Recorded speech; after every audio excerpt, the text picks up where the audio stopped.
thought I was all right last week. I did. I thought I'd become accustomed.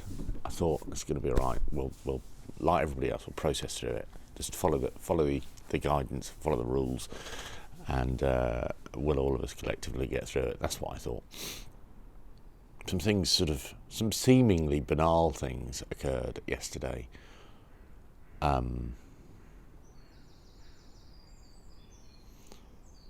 I got a text message from a friend of mine. I send sort of text messages to loads of friends. Are you all right? Are you okay? What's going on? And one of them is someone who used to cut my hair, who does cut my hair, and who used to work at the World Service cutting people's hair. Cut Kate Adie's hair, as I recall. I think so. I think that's right. And a few years ago she went to India, and then she had a bit of a rough time in India. She was going to set up a cafe with a boyfriend. Then she came back, and then she told me that she was going to train to be a nurse because her mother had had renal failure in the 70s. She'd been the first woman to have a kidney transplant. I think this is right, or certainly some groundbreaking kidney surgery. And as a result of that, Vicky had decided that because she cared for her mother, that all these years later, that she would actually train to be a nurse so that what she wanted to do was work in the renal ward. And my God, she did it. She really did it. She really worked hard. And she got the job, and she worked terrible shifts, underpaid, underappreciated, I'd say probably bullied, but that's for a whole other account. And she studied more, and she got an upgrade. She got promoted. She got this admin role, and she was delighted. She was delighted. Texted her last night. How are you doing?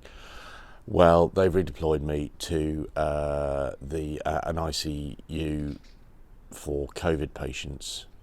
In fact, I'm going to read it out because I have been mulling over it all night.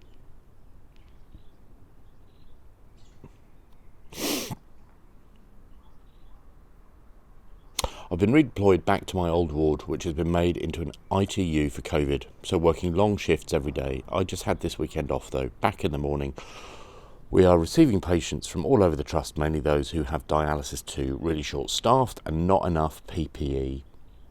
Hope that will improve this week. Awful disease, getting to the stage where they have started dying. We are helpless. God knows what tomorrow will bring.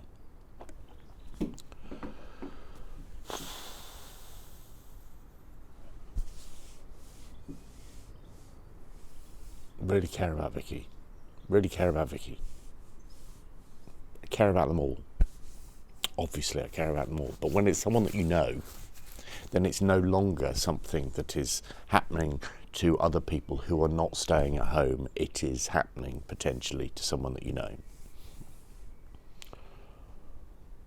And she was happy to share that, and I appreciated her sharing that because actually that brought it home. It brought it home that actually I'm being a bit complacent. I mean, it's only the second week. Technically, this is my third week now. But even by staying at home, we're sort of being complacent because of all of these other people who are putting themselves at risk or having to put themselves at risk.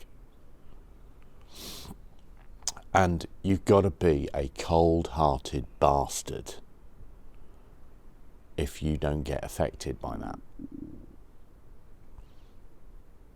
And I do think it's worth stating that because of that, because of other people that I know whose parents are doctors and whose siblings are doctors,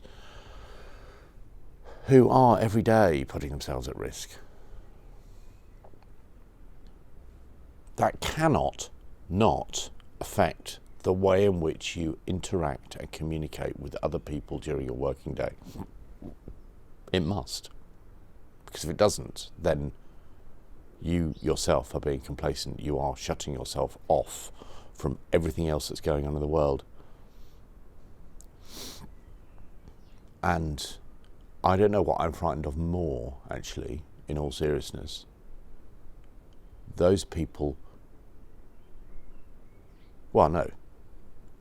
I don't know if I'm frightened of being exposed to that illness, to that disease. I've seen another former BBC person who posted on Instagram that she had had it this week, and my God, she didn't look good at all. Mild symptoms? I don't think so. She's 3 years younger than me. So I don't know whether I'm more frightened of getting it or more frightened of those who aren't able to communicate in a way that reflects compassion, positive intent, positive regard at all times, because I think that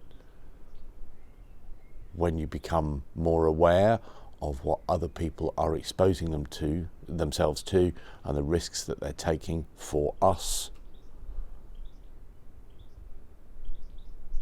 that impacts, or it should impact, every other aspect of your life. Because this person, this friend of mine, is not even earning half what I'm earning.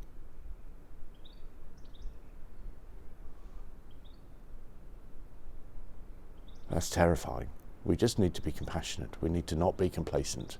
We need to speak with positive regard and act with positive intent at all times. And if you don't, you need to meet my friend Vicky.